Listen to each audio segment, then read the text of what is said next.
got one of these heat dishes and keeps making this kind of noise, stick around. This one is for you.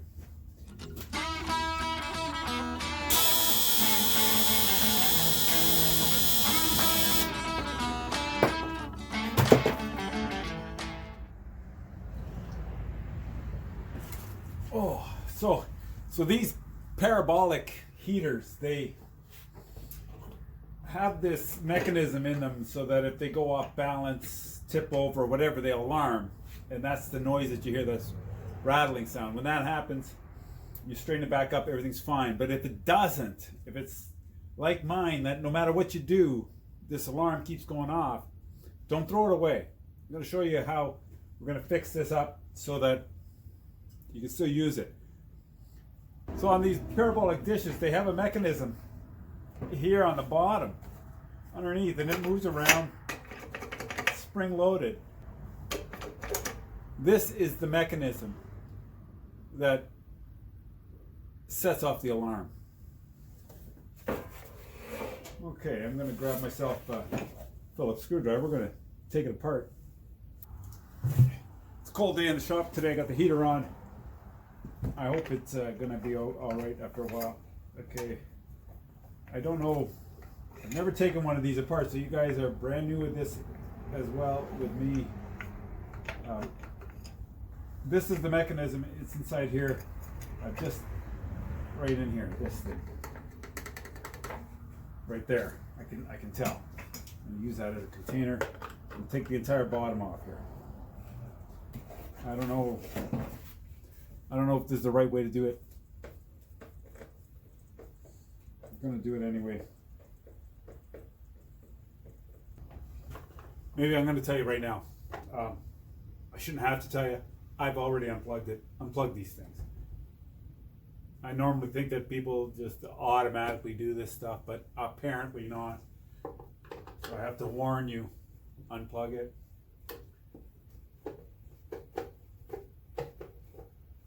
Get some of these off here.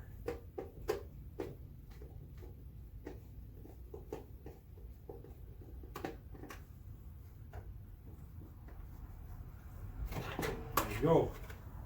And there it is. Okay, what do I got here?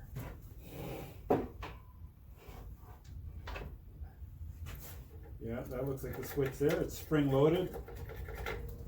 And I think that's gonna. Now in my head, underneath this, is like two wires going into a switch that is two pieces of metal that just touch each other like this. And whenever this gets disturbed, the pieces of metal come apart. That's how I see it being. We'll find out when I get this off. Oh, it's coming. Okay. Oh yeah, there it is. There's the switch, there's the spring. And inside there, I can see a piece of metal. Probably the thing that gets poked. Yeah. Now I gotta get access to it. So, I'm taking off another piece. A couple of screws there. I think that's gonna be it. Is that it? That's all I can see. Take off what you can see.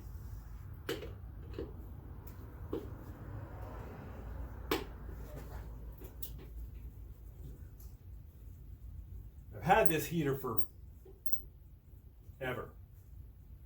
God, at least 15 years. So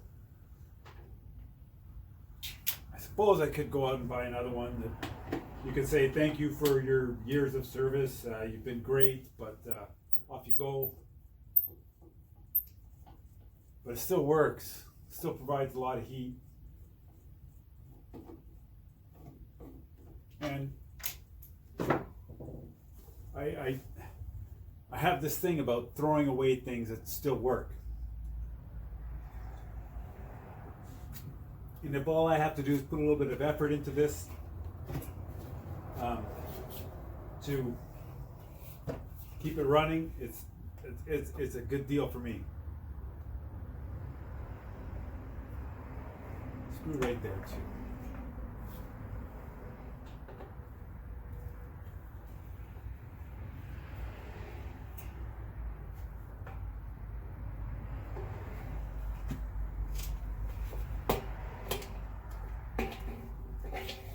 And here we have the guts.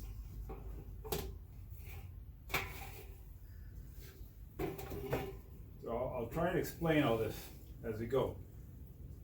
This is the first repair I did years ago, bypassing the control switch because it didn't work. And at the time, I decided that I'll do this, and if it works, then I'll secure it. I should have taped that up then.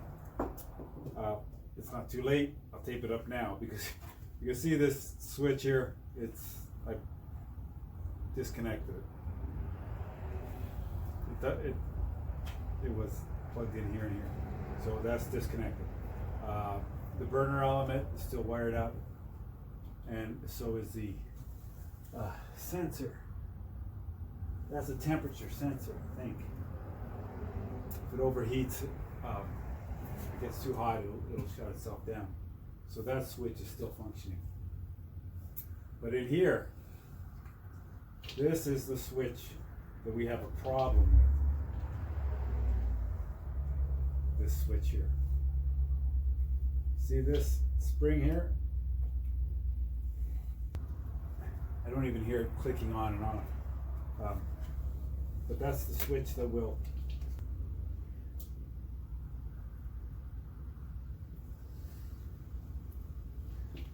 I'm not so sure I know what I'm doing now. This is the problem. Okay, so I'm going to set my multi-tester here to continuity.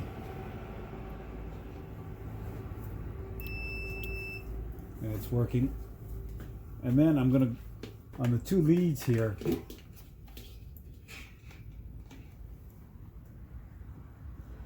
of our switch.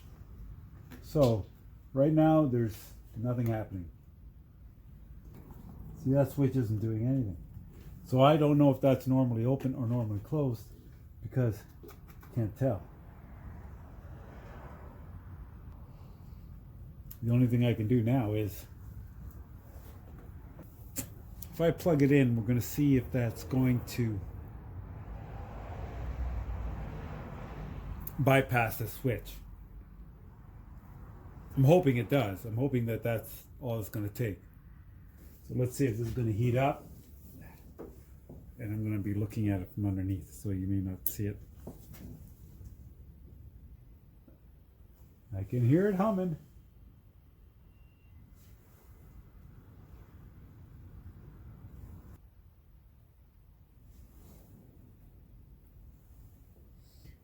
And that's heating up. So that's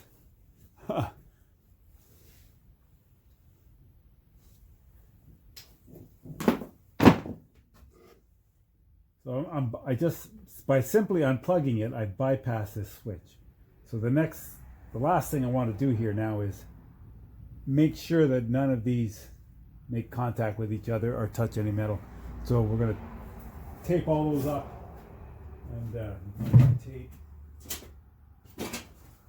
Now this gets really hot, so I'm going to tape these up only so that they don't touch each other and accidentally short. My hope is that by the time I tuck everything away, that it won't cause an issue. Because after all, it's been running fine for a long time. That's down there. And the final task now after reassembling it. Let's plug that in, see what happens. Always my favorite time. See what happens. The little light still comes on, the indicator light.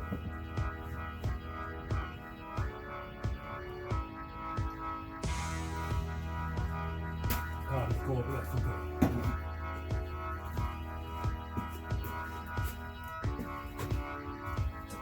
So what that means is that all of the parts that belong to us,